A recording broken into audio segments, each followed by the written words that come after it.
Joining us now is Dr. Dave Kaufman, Senior Vice President, Ball Corporation, and President of Ball Aerospace. Dr. Kaufman's been with Ball for more than 20 years, where his high-level, mission-focused approach and expertise in the national security space arena have given him a broad perspective on aerospace and defense.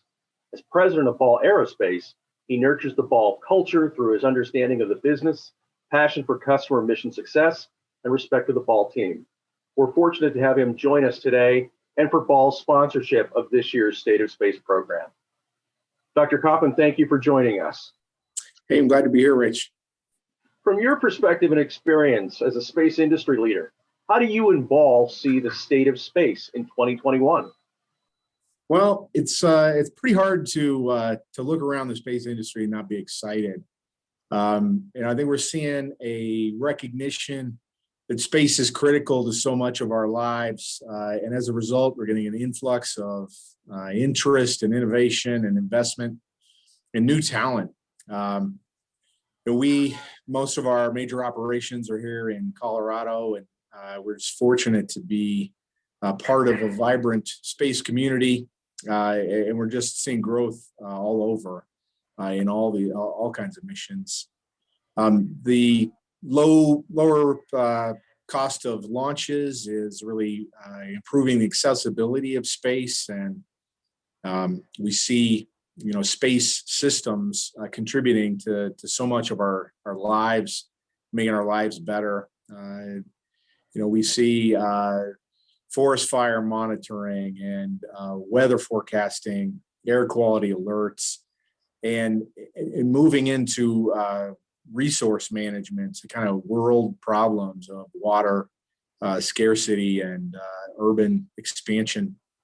And so the missions are super exciting, and the technologies that go with that are just as exciting. So we have projects going on with kind of first of its kind sensors, and we're really able to engage our next generation in exciting new projects. And I think with government, as space has become more important, we're seeing government and industry partner as never before. We're really challenging the way things are done. The government is looking for faster acquisitions, new architectures, and they're really looking to industry for ideas, and we really feel that.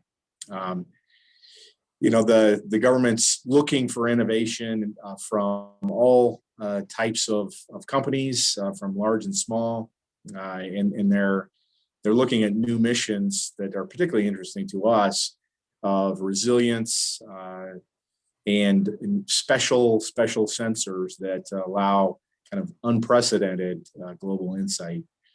And so from where I sit, having a 20-something year career, I've never seen anything like it. And space is just a great industry to be in, just so fascinating. And I love that we get to be part of these new solutions and things that are so impactful.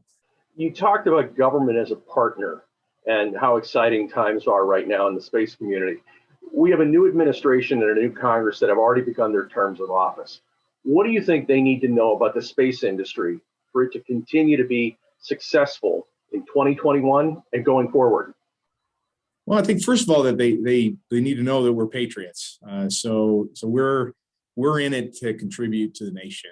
And so when I talked about partnership, I really meant they were looking for our ideas. And we see architecture studies and really hand-to-hand analysis, hand-in-hand analysis going on that help shape the future. So that's the first thing. I think they also need to know that as they're looking to buy American and looking for economic recovery, this is a terrific industry. We provide STEM jobs and really interesting work for people, as well as technological advancement for the country. Another priority for the new administration has been climate, and so space is ready to perform there as well. We have high performance sensors and all kinds of different technologies that can be employed to monitor the earth and look for resource scarcity and how things are changing, as well as environmental justice. As we see climate change affecting people, we can look for migration and for urban expansion, for agriculture effects. We really think we have something to contribute to the national policy. And I think what's required to make that possible is really continued stable investment, predictability. We of course invest our own money, and we're looking to the government to plot their course and lay out their plans so that we can make our own plans to support them. So I think stability would be something that we'd be looking for. I think as far as the specific contributions we can make, I'm of course most familiar with what we're doing here at Ball Aerospace. And I'm just so fortunate to be able to see new technologies and the contributions they can make to keeping warfighters safe, to monitoring the health of the planet, to saving lives in improved weather forecasts and evacuation notices for hurricanes and things like that. And then let us not forget unlocking the secrets of the universe. So I've talked an awful lot about monitoring the Earth, but there's a big universe out there, and so those are things that I think this administration is going to be interested in, and I think the industry and Ball in particular are ready to respond. I think the partnership, I think, wraps it all together, and I think keeping an open dialogue with us, with industry, listening to us, allowing us to listen to them. I think that's how we get there. That's kind of a few ideas, and that partnership piece is really, I think, the key. You talked about stability there, as well as the need for partnerships, as well as climate change and security for the warfighter, as well as the homeland and emergency response. I'm curious, though, with so many budget priorities, what areas do you think need the most attention and investment for the space industry to continue to succeed and thrive in 2021? Well, I think, coming from the defense and intel world, I've heard an awful lot from General Raymond, from General Thompson, talking about space as a contested environment. And I think that is something that is well known, progressing, and we're in this situation where you have thousands of new satellites in orbit. We need to know what's going on. We need to know what's moving around, where things are, to be able to plan our systems, to continue the capabilities that really are critical to daily life. And so I think space domain awareness is probably an area of high interest and could really use investment to make sure that we continue to have space as a safe place to operate for everybody. I think the second thing I already mentioned was climate change and the role of space and sustainability, observing the Earth and monitoring changes, understanding, how humans are affecting the Earth is very important. Again, I'm most familiar with what we see at Ball, but we're doing missions that are observing and protecting the land, monitoring the climate, air quality, severe weather incidents, and are allowing us to plan for better recovery and mitigation of natural disasters. And so, I think those are areas that, again, need more investment or stable investment. And then I think lastly, maybe that's for all of us, including government, is I think we need to focus on diversity in our workforce. To accomplish all that we've set out to do and all that the nation relies on us for, we need the best creativity, the highest performing teams, the best solutions. And the way we get there is that we have everyone available to us and enable them to bring their best. And to me, that's what diversity inclusion means. And so aerospace historically has not been known to be strong in diversity. And, we need to make our industry a place where all voices are heard, all backgrounds are celebrated, and we can really achieve the creativity that comes from diverse teams.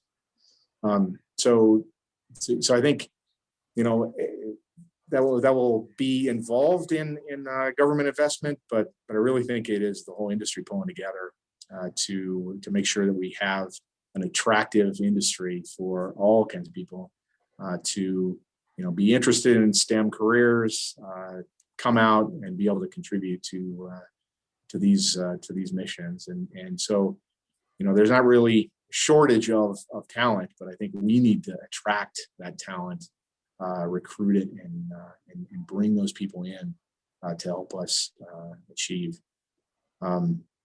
You mentioned culture in the introduction. That's going to be what we try to bring forward as we're trying to attract the next generation and achieve the diversity that we need to really succeed moving forward. And so that culture and helping everybody be part of it is where I'm going to be focused. So you detail a lot there for the agenda for 2021.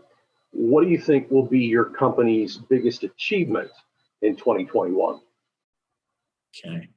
Well, so we've been really fortunate to be part of some incredible missions and delivered some great capabilities that are upcoming. And I think first in line would be our part of the James Webb Space Telescope. This is something that's been coming for decades. We delivered the optical system. We've been helping with integration, and we're just so many people at our company are looking forward to that mission. And I think the whole industry is pulling together to make that possible. So that's one. We also are a big part of the Landsat 9 mission, and we're starting our integration of our imaging X-ray polarimetry explorer, the IXPE mission for NASA. And so those are a few things I can mention. There's a few that I can't celebrate publicly, but I think those are kind of individual events. But really, the whole is what we're excited about. I like to tell our employees that they can change the world from their desk, or their lab, or their bench in Colorado, or in Ohio, or in Maryland, or New Mexico. And it's true. I grew up in this industry, and I fell in love with the technology, but the missions are what keeps everybody going. And I look around at what we're able to do and the missions we're able to contribute to. And, we all have just such a sense of pride of what we've been able to do. And so I think the missions that our customers are able to deliver are where we're really pleased. We've been, over the last several years, we've been growing into new roles. And so that gets us a little bit closer to the mission. And I think that makes it easier to look around our team and see an awful lot of smiles when mission product is available to our customers.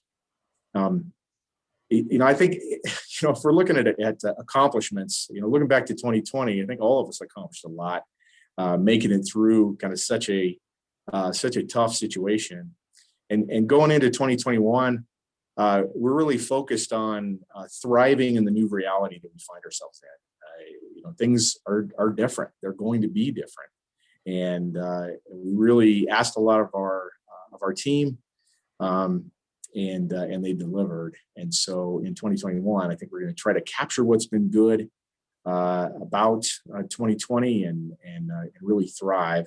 We were able to hire almost 1,000 new employees last year. Some of them have never even met their teams in person. And so going forward, we want to bring those people into Ball, make them part of our culture. and we're still on a strong hiring pace. And so, that growth has been super exciting. And I think as a company, maybe that's something I'm proud of, is that we've been able to grow our company. We're contributing to the most important missions in the space community, and it's just been a phenomenal time over the last several years, especially. That is a lot to be proud of. Thank you, Dave, for joining us today and sharing your thoughts.